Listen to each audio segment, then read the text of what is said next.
ਤੁਸੀਂ ਵੇਖ ਰਹੇ ਹੋ BBC ਪੰਜਾਬ ਟੀਵੀ।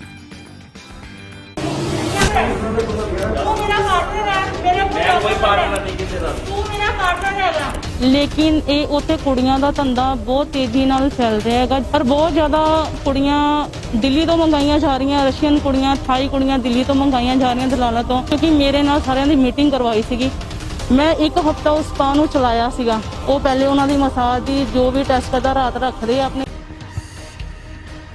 ਲੁਧਿਆਣਾ ਦੇ ਟਿੱਬਾ ਰੋਡ ਦੀ ਰਹਿਣ ਵਾਲੀ ਇੱਕ ਮਹਿਲਾ ਨੇ ਆਪਣੇ ਪਤੀ ਤੇ ਲੁਧਿਆਣਾ ਦੇ ਕੁਮਾਰ ਮੰਡੀ ਇਲਾਕੇ ਦੇ ਵਿੱਚ ਇੱਕ ਸਪਾ ਸੈਂਟਰ ਤੇ ਦੇਹ ਵਪਾਰ ਦਾ ਧੰਦਾ ਚਲਾਉਣ ਦੇ ਇਲਜ਼ਾਮ ਲਗਾਏ ਨੇ। ਉਸਨੇ ਲੁਧਿਆਣਾ ਪੁਲਿਸ ਕਮਿਸ਼ਨਰ ਨੂੰ ਸ਼ਿਕਾਇਤ ਵੀ ਦਿੱਤੀ ਹੈ ਤੇ ਪੱਤਰਕਾਰ ਨਾਲ ਗੱਲਬਾਤ ਕਰਦਿਆਂ ਮਹਿਲਾ ਨੇ ਕਿਹਾ ਕਿ ਸਪਾ ਸੈਂਟਰ ਵਿਖੇ ਵਿਦੇਸ਼ੀ ਮਹਿਲਾਵਾਂ ਨੂੰ ਦਿੱਲੀ ਤੋਂ ਬੁਲਾ ਕੇ ਉਹਨਾਂ ਕੋਲੋਂ ਦੇਹ ਵਪਾਰ ਦਾ ਧੰਦਾ ਕਰਵਾਇਆ ਜਾਂਦਾ ਹੈ। ਉਹਨਾਂ ਨੇ ਸਪਾ ਸੈਂਟਰ ਵਿੱਚ ਨਸ਼ੇ ਦੇ ਸੇਵਨ ਕਰੇ ਜਾਣ ਦੇ ਆਰੋਪ ਵੀ ਲਗਾਏ ਨੇ। मेरा नाम चरणप्रीत कौर है, उप सिमरन। मैं टिब्बा रोड तो रहने वाली हाँ। मेरे हसबैंड जसप्रीत भाटिया जो मेरे नाल 2013 तो नाल रह रहे ने। इत्थे मैं एक स्पा लिता सीगा सैलून च कमेंट करन वास्ते, जिहड़ा इन्हां ने उहनूं स्पा दे विच ही रख लिता हैगा जिथे मैनूं सैलून दा काम करन नहीं दिता गया। जिथे एक मुंडा मैं गुरी रखिया सीगा, एक मेरा पार्टनर नावी हैगा, साडा पार्टनर असीं किसी को परचेज कीता सीगा। लेकिन ये उत्थे कुड़ियां दा धंधा बहुत तेजी नाल फैल रहा हैगा, जिहड़ा मैं उत्थे करन नहीं दे सकदी हैगी उहनूं। पर बहुत ज़्यादा कुड़ियां दिल्ली तो मंगाइया जा रही, रशियन कुड़ियां, थाई कुड़ियां दिल्ली तो मंगाइया जा रही दलालों तो, जिंदे ते पैसा लगाने वास्ते बहुत सारे बंदे भी बैठे हुए हैं। कुछ नेता जो सपोर्ट कर रहे हैं बहुत तगड़ी, उनदे मेरी मीटिंग भी हुई सी उन्हां दे नाल और उन्होंने मैनूं कहा सीगा कि तुसीं आराम दे नाल काम, तुसीं भी इस काम दे विच पै के काम करो आराम दे नाल। कुछ पुलिस अफसर है जिन्हां दे नाल सैटिंग हुई है, इन्हां दी मैं हाले वो नाम देना नहीं चाहती, मौका है तो मैं नाम दूँगी तुहानूं सारिਆਂ दे, क्योंकि मेरे नाल सारिਆਂ दी मीटिंग करवाई सीगी। मैं एक हफ्ता उस स्पा नूं चलाया सीगा, चला के देखिया सी ये की कर रहे हैगे उत्थे, जो प्रिकॉशन हैगे आ गुरी नाम दे लड़के नूं दे जांदे हैगे। नावी जो मेरा पार्टनर हैगा नशा जो समैक भी लियाती जाती हैगी है, ਉਹਦੇ भी प्रूफ मेरे को हैगे आ, रिकॉर्डिंगां मेरे को बहुत ज़्यादा हैगियां जिंदे च वो असैप्ट करे जसप्रीत भाटिया कि असीं दिल्ली तो रशियन कुड़ियां लैके आनियां 50,000 रुपया इन्दा असीं दे के कुड़ियां मंगवाणियां हैगियां। और ਇਹਦੀ सारी टैसटिंग जो कुड़ियां नूं चैक किया जाता हैगा। रोहित सानी कोई लीडर हैगा शिव सेना का, ਉਹਦੇ दफ्तर राती लैके आंदे हैगे आ, वो पहले उन्हां दी मसाज दी जो भी टेस्ट करदा रात रखदे अपने कोल, ਉਹ कुड़ियां नाइट दे विच उत्थे रखियां जांदियां स्पा दे विच। सारे लीडर कुछ मुलाजिम कुछ पुलिस अफसर भी आते है उत्थे, और मैं उन्होंने जानती हूँ बहुत चंगी तरीके दे नाल। और मैं पहले भी स्पा के अगेंस्ट कंप्लेंट दे चुकी हूँ, मेरी कोई कार्रवाई नहीं हो रही।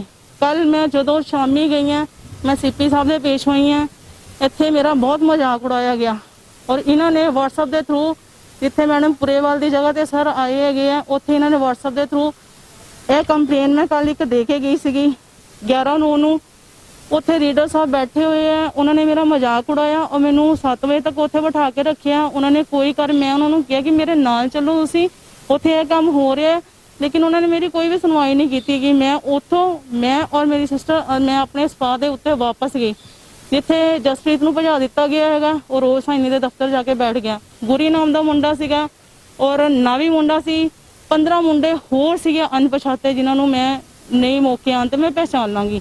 इन्होंने रोहित सानी नूं फोन किया, हैंड फ्री किया, नावी मुंडा कहता कि इत्थे ए चरणप्रीत कौर आई है तो उन अगे जवाब दिता कि इनू कढ़ दे इत्थों बांह फड़ के, जिथे मेरी तो महीना पहले भी इन्होंने मेरी बांह खिंची सी, जिहड़ा इलाज मेरा कल्याण हॉस्पिटल तो चल रहा है।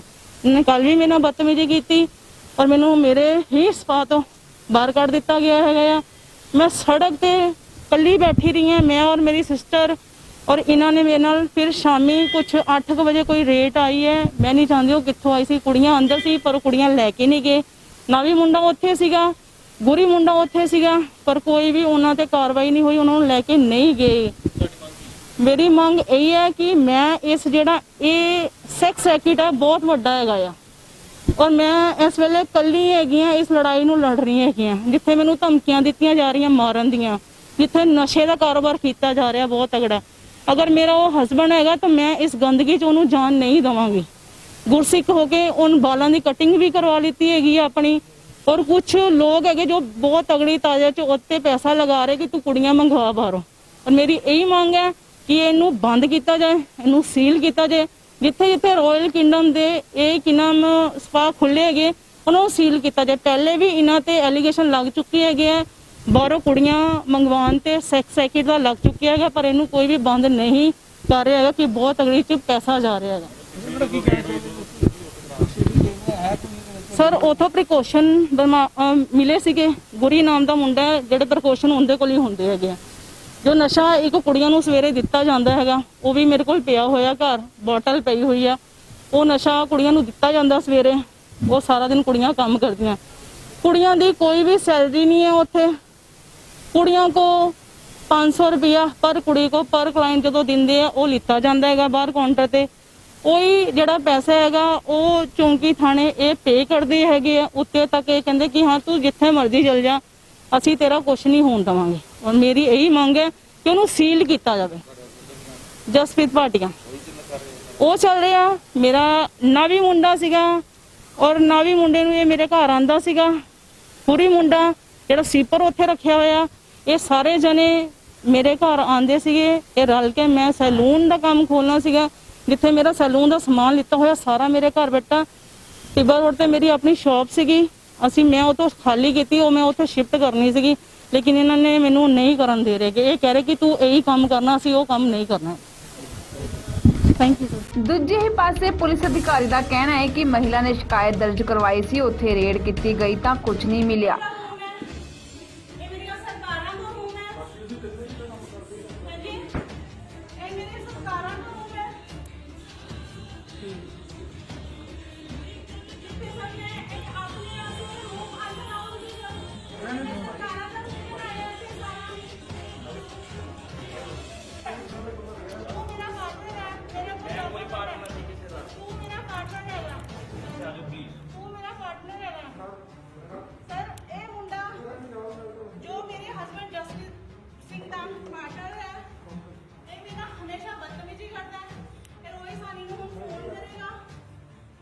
ਬਦਤਮੀਜ਼ੀ ਕੀਤੀ ਜਾਂਦੀ ਹੈ, ਟੋਕੇ ਇੱਥੇ ਰੱਖੇ ਜਾਂਦੇ ਆ, ਸਮਾਨ ਇੱਥੇ ਸਾਰਾ ਪਿਆ ਹੋਇਆ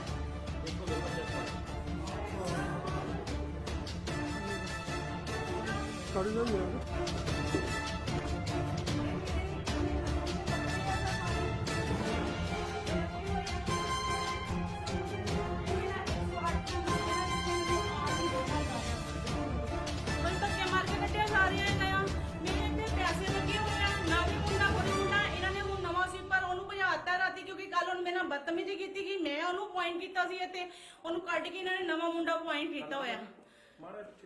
सर मैं बाकी रूम भी ਤੁਹਾਨੂੰ के कपड़े हैं हमारे, ये वर्दी है मेरी स्पा की, आप मेरे कपड़े ये मेरी वर्दी है। एक मिनट, यहाँ पे मैंने किसी को अभी वर्दी नहीं दी अपनी सैलून की। ये लड़की यहाँ पे कैसे आ रही हैं? अब मुंह खोलो, कहाँ से आई हो आप?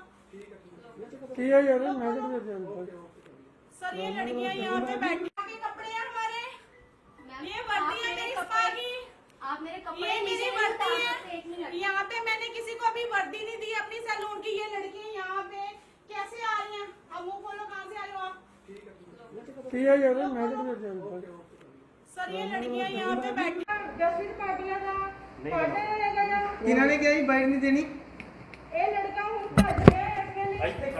सर ये मेरे जसवीर पाटिया कोई आंसर ही नहीं, कोई रिप्लाई नहीं मेरे को। सर कोई रिप्लाई ਭਾਈ ਤੋਂ ਤੁਹਾਡੇ ਤੇ ਦੋਸ਼ ਲਾ ਰਹੇ ਨੇ ਉਹ ਵਿੱਚ ਰੋਜ਼ ਮੇਰੇ ਨਾਲ ਬਾਜੀ ਤੁਸੀਂ ਆਪਣਾ ਮਤਲਬ ਦਿਓ ਵੀ। ਦੇਖੋ ਮੇਰੀ ਇੱਕ ਗੱਲ ਸੁਣੋ, ਦੇਖੋ ਮੇਰੇ ਤੇ ਐਲੀਗੇਸ਼ਨ ਲਾਇਆ ਜਾਂ ਕਿਸੇ ਤੇ ਲਾਇਆ ਇਹਨਾਂ ਨੇ, ਉੱਥੇ ਉਹ ਨਵੇੜਾ ਕਿੱਥੇ ਹੁੰਦਾ ਭਾਜੀ? ਤੁਸੀਂ ਪੱਤਰਕਾਰ ਹੋ, ਕਿੱਥੇ ਹੁੰਦਾ? ਕਿਉਂ ਕਰਨਾ ਮੇਰੇ ਸਪਾ ਤੇ ਮੇਰੇ ਸੈਲੂਨ ਕਿੱਥੇ ਹੁੰਦਾ? ਕਰਾਇਆ ਜਾ ਰਿਹਾ, ਮੈਂ ਨਿਬੇੜਾ ਕਿਉਂ ਦੱਸੋ। ਮੈਨੂੰ ਸੀ ਤੁਸੀਂ ਪੱਤਰਕਾਰ ਹੋ ਭਾਜੀ, ਮੈਂ ਤੁਸੀਂ ਮੇਰੇ ਤੋਂ ਕੁਐਸਚਨ ਕਰਨਾ ਹੈ। ਉਹ ਨਾਮ ਉਹ ਵੀ ਕਹਿੰਦੇ ਸੀ ਮਾਲਕ ਆ ਇੱਥੇ ਦੇ ਉਹ ਲਿਆ ਭਾਜੀ ਜਸਪ੍ਰੀਤ ਭਾਟੀਆ ਕੌਣ ਹੈ? ਕਿੱਥੇ ਆ ਉਹ ਐਗਰੀਮੈਂਟ? ਐਗਰੀਮੈਂਟ ਜਸਪ੍ਰੀਤ ਭਾਟੀਆ ਕੌਣ ਹੈ? ਐਗਰੀਮੈਂਟ ਮੇਰੇ ਹਸਬੰਦ ਜਸਪ੍ਰੀਤ ਭਾਟੀਆ ਦੇ ਕੋਲ ਆ, ਬਕਾਇਦਾ ਕਿੱਥੇ ਹੈ ਜਸਪ੍ਰੀਤ ਭਾਟੀਆ? ਫਿਰ ਇਹਨਾਂ ਨੂੰ ਕਿਹਨੇ ਹੱਕ ਦਿੱਤਾ ਇੱਥੇ ਬੈਠਣ ਦਾ? ਪੁੱਛੋ ਕਿੱਥੇ ਹੈ ਜਸਪ੍ਰੀਤ ਭਾਟੀਆ? ਜਸਪ੍ਰੀਤ ਭਾਟੀਆ ਇੱਥੇ ਕਿਉਂ? ਮੈਂ ਐਗਰੀਮੈਂਟ ਪੁੱਛੋ ਮੇਰੇ ਕਿੱਥੇ ਆ? ਸਾਹਮਣੇ ਸਾਈਨ ਹੋਇਆ। ਮੇਰੇ ਵਕੀਲ ਪੁਲਿਸ ਹੀ ਹੈ। ਕੁਝ ਵੀ ਲਿਆ ਉਹ ਛੱਡੋ। ਮੇਰੇ ਵਕੀਲ ਇਹ ਲੜਕੇ ਨੂੰ ਮੈਂ ਪੇਮੈਂਟ ਮੇਰੇ ਘਰੋਂ ਇਹ ਮੁੰਡਾ ਲੈਣ ਵਾਸਤੇ ਆਇਆ, ਮੇਰੇ ਹਸਬੰਦ ਦੇ ਨਾਲ ਆਇਆ। ਤੁਸੀਂ ਆ ਗਏ ਬਿਲਕੁਲ ਐਗਰੀਮੈਂਟ ਲੈ ਕੇ ਆਏ ਤੁਸੀਂ ਨਾਲ? ਐਗਰੀਮੈਂਟ ਸਰ ਉਹ ਭਾਜੀ ਮੈਂ ਕਿਉਂ ਦਵਾਂ? ਹਾਂਜੀ ਹਾਂਜੀ ਮੈਨੂੰ ਪਤਾ, ਸੀਪੀ ਸਾਹਿਬ ਦੇ ਦਫ਼ਤਰੋਂ ਆਏ ਹੋ। ਮੈਂ ਕੀ ਦਵਾਂ? ਕੋਈ ਵੀ ਇੱਥੇ ਭਾਜੀ ਹੈ ਨਹੀਂ ਪਾਰਟਨਰ। ਪਾਰਟਨਰ ਤੂੰ ਮੇਰਾ, ਮੈਂ ਸਾਬਤ ਕਰ ਰਿਹਾ। ਪਾਰਟਨਰ ਹੁੰਦਾ ਪੈਸਿਆਂ ਨਾਲ, ਪਾਰਟਨਰ ਹੁੰਦਾ ਵਿਦ ਪ੍ਰੂਫ। ਪ੍ਰੂਫ ਲਿਆਓ, ਆਪਾਂ ਕਰ ਲਾਂਗੇ ਐਵਰੀਥਿੰਗ ਉੱਥੇ ਫਿਨਿਸ਼। ਇਸ ਤੋਂ ਗਾ ਲਾਇਆ ਕਿ ਇੱਥੇ ਖੁਸ਼ੀ ਦਾ ਧੰਦਾ ਚਲਾਇਆ ਜਾ ਰਿਹਾ। ਹਾਂਜੀ ਹਾਂਜੀ, ਸਬੂਤ ਵੀ ਪੇਸ਼ ਕੀਤੇ ਨੇ। ਕਿੱਥੇ ਕੀਤੇ ਦਿਖਾਓ, ਫੋਟੋਆਂ ਵੀ ਦਿਖਾਈਆਂ ਉੱਥੇ ਕਰਤੀਆਂ। ਜੋ ਇੱਥੇ ਚੱਲ ਰਿਹਾ ਕੰਮ। ਤੁਸੀਂ ਨਹੀਂ ਬੈਠਿਆ ਸਟਾਫ ਬੈਠਾ, ਤੁਸੀਂ ਜੋ ਵੀ ਕੀਤਾ ਤੁਹਾਡੀ ਰਿਕਾਰਡਿੰਗ ਹੋਈ ਆ। ਜੋ ਵੀ ਤੁਸੀਂ ਅੰਦਰ ਜਾ ਕੇ ਕੀਤਾ, ਜੋ ਵੀ ਇਹਨਾਂ ਨੇ ਕੀਤਾ, ਆਪਣੇ ਕੋਲ ਵੀ ਰਿਕਾਰਡਿੰਗ ਆ ਭਾਜੀ। ਤੁਸੀਂ ਕੈਮਰੇ ਲੈ ਕੇ ਆਏ ਹੋ ਨਾ, ਇੱਥੇ ਵੀ ਰਿਕਾਰਡ ਹੋ ਰਿਹਾ। ਬਿਲकुल सर बिल्कुल। ਠੀਕ ਹੈ ਜੀ। मैं बकायदा कैमरा लगवाया, बाहर भी कैमरा लगाया बकायदा। हाँ, हाँ। इन्होंने बदतमीजी की थी। ਇਹਨਾਂ ਨੇ ਲਵਾਇਆ ਕੈਮਰਾ, आंटी है। ਇਹਨਾਂ ਤੋਂ ਰਿਕਾਰਡਿੰਗ ਲੈ ਲਓ, अपने husband ਇਹਨਾਂ ਨੂੰ को ਕਹੋ ਦੋ ਕੱਢ ਕੇ। मैं अपने हस्बैंड जसप्रीत भाटिया ਨੂੰ ਕਿਹਾ ਕਿ ਇੱਥੇ ਬਕਾਇਦਾ ਕੈਮਰੇ ਲਗਾਏ ਜਾਣ, ਜਿੱਥੇ ਮੇਰੀ ਬਾਂਹ ਇਹਨਾਂ ਨੇ ਕੱਲ ਖਿੱਚੀ ਹੈਗੀ ਹੈ ਸਰ। जितने भी स्पा सेंटर है जी उन पर पूरी नज़र रखी जा रही है। उसमें पहले सीपी साहब ने, आपको याद हुआ कि लास्ट ईयर एक मीटिंग करके इनको हिदायतें दी थी। तो अभी भी हम जो है रेगुलरली स्पास की जो चेकिंग हमारे द्वारा की जाती है पुलिस की टीम्स के द्वारा। इसका प्रूफ ये है कि हमने भी 6 सितंबर को एक Goyal kingdom salon spa centre है जिस पे लेडी ने इल्ज़ाम, कल हमारे पास एक दरख्वास्त दी थी कि यहाँ गलत काम चलता है। ऑलरेडी हमने 6 सितंबर को इनके खिलाफ एक केस जो है वो रजिस्टर किया है। कल भी जब इन्होंने हमें जानकारी दी तो उसमें भी फिर ACP सिविल लाइन ने आगे टीम लगा के यहाँ की चेकिंग करवाई गई थी, तो वहाँ कुछ भी आपत्तिजनक नहीं मिला था। लेकिन आगे भी जो है इन पे खुफिया नज़र रखी जाएगी और जो भी स्पा सेंटर या कोई और जो है इस तरीके का काम, गलत काम करेगा तो उनके खिलाफ जो कानून के मुताबिक एक्शन जो बनता होगा वो लिया जाएगा। कितने स्पा सेंटरों पे अब तक पुलिस रेड कर चुकी है? काफ़ी करके अगर आप पिछले साल में देखोगे तो काफ़ी 10-15 केस रजिस्टर हैं। अभी की बात करें जैसे जब कोरोना के बाद या कोरोना काल चल रहा है, इसमें अभी जो लॉकडाउन के बाद, अभी लॉकडाउन जो ऊपर हुआ है उसके बाद हमने रेगुलरली जो है इनके ऊपर चेकिंग कर रहे हैं। ठीक है, तो अभी 4-5 के ऊपर अभी किया गया है, तो उसमें एक हमने FIR भी रजिस्टर करी है। सर, जिस तरह महिला ने आरोप लगाया कि जो लड़कियां वो बाहर से लेके आई जाती हैं, जैसे दिल्ली से और आउट ऑफ कंट्री से, जैसे रशियन लड़कियां यहाँ पे आती हैं, और उसका आरोप है कि उस लड़कियों को चरस अफीम या ड्रग्स दिया जाता है, इसके बाद उनसे उनके साथ गलत काम, उनके थ्रू गलत काम करवाया जाता है। इसको कितना सही आप मानते हैं? हमारे पास जो लड़की ने कंप्लेंट दी उसमें ड्रग्स वाली कोई बात नहीं करी है। उसने सिंपल नॉर्मली जो कंप्लेंट हमारे पास दी थी कि वह गलत काम चल रहा है, उसके अकॉर्डिंग हमने जो है रेड करी थी। फ्यूचर में अगर कोई भी ऐसी बात सामने आई तो उसमें जो बनती धारा हुई उसके अकॉर्डिंग कार्रवाई की जाएगी। एक उसका और आरोप है कि जो पुलिस वाले हैं, कुछ पुलिस वाले मिले हुए हैं स्पा सेंटरों से, उसको किस तरीके से देखते हैं? कोई आपने जांच की है इसके बारे में? कोई हम जांच करेंगे जी। अगर किसी का भी कोई रोल हुआ, जैसे कि आपको पता है कि CP साहब का बड़ा सख्त रवैया है, अभी तक 35 मुलाजम जो हम लास्ट ईयर में डिसमिस भी कर चुके हैं। अगर कोई भी किसी भी मुलाजम का कोई रोल हुआ, कोई भागीदारी इसमें शामिल सामने आई तो हम एक्शन लेंगे। सर, जैसे आपने कहा कि हम लोग पिछले काफ़ी दिनों से स्पा सेंटर को लेकर रेड भी कर रहे हैं और एक्शन भी ले रहे हैं। इन रेड के दौरान किसी भी तरीके की कोई कोताही या किसी तरीके की कोई नालायकी हुई, जबकि स्पा जो सेंटर होते हैं उनके लिए एक लाइसेंस लेना पड़ता है बाकायदा, क्या वो भी चेक किए गए? स्पा के लिए कोई लाइसेंस नहीं है। इनके पास बिजनेस का एक जो कॉरपोरेशन का एक लाइसेंस है, पर्ची है, सिर्फ वही होती है। अदरवाइज इनके लिए कोई अलग से, कोई स्पा का अलग से कोई लाइसेंस नहीं है। ਸਬਸਕ੍ਰਾਈਬ ਕਰੋ BBC ਪੰਜਾਬ TV ਨੂੰ ਅਤੇ ਤਾਜ਼ਾ ਤਰੀਨ ਖਬਰਾਂ ਲਈ ਬੈਲ ਦਾ ਬਟਨ ਦਬਾਓ।